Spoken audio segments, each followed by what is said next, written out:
Now to the founder of a similar commission free trading service in the UK, Freetrade, and that's Viktor Nebehaj, who joins me now. Viktor, good morning to you. It wasn't just, of course, Robinhood that restricted trading in some of these stocks. It was some of the other established platforms such as Schwab and E-Trade as well, wasn't it? That's correct. Good morning. It is indeed a David versus Goliath fight. And what we saw was a lot of big platforms restricted access to these stocks.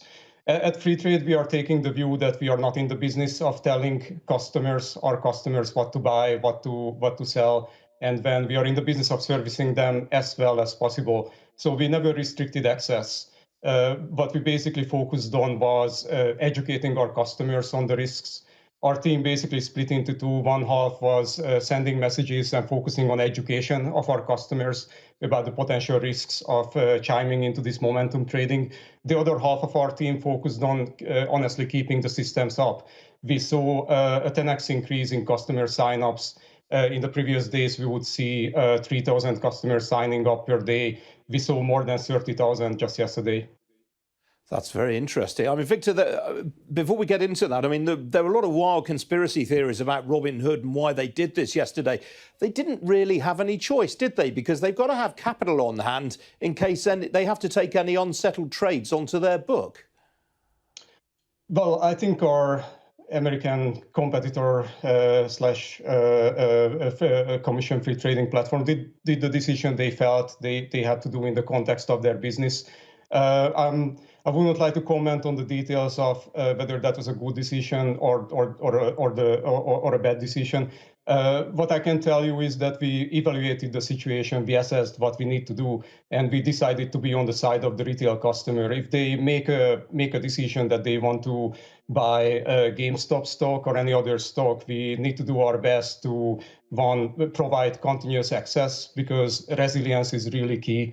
A lot of platforms went down, so all development work at Freetrade stopped. And we also had to do our best to educate them, because honestly, as much as I personally like seeing retail investors showing that they are a force to reckon with, share prices of a company are shaped by its future profits. And if GameStop doesn't live up to the share price, that can be potentially a dangerous, risky trade for retail investors. So that's what we focused on from our perspective. Well, I'm glad you're mentioning education, Viktor, because, I mean, it's very clear from some of the events that we've seen this week that some of these punters are not all that sophisticated. I mean, some of them, for example, buying shares in AMC Networks instead of AMC Entertainment.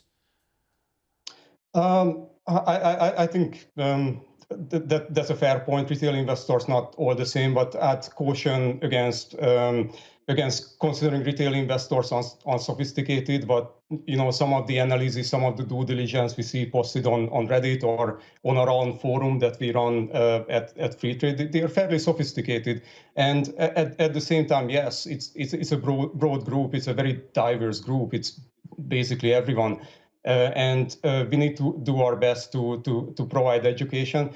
And honestly, those mistakes are, if any retail customers did that's very unfortunate. And there's definitely for some people it might be a learning fee experience, but you have to build your platform if you run this in a way that people are very clear what they are buying.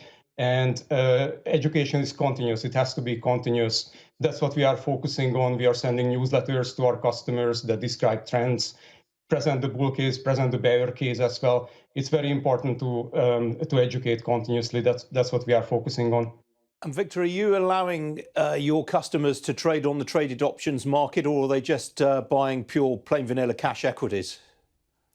Plain vanilla cash equities. That's actually a very important point. When we founded our business years ago, we made a very conscious decision not to allow options, not to allow leverage.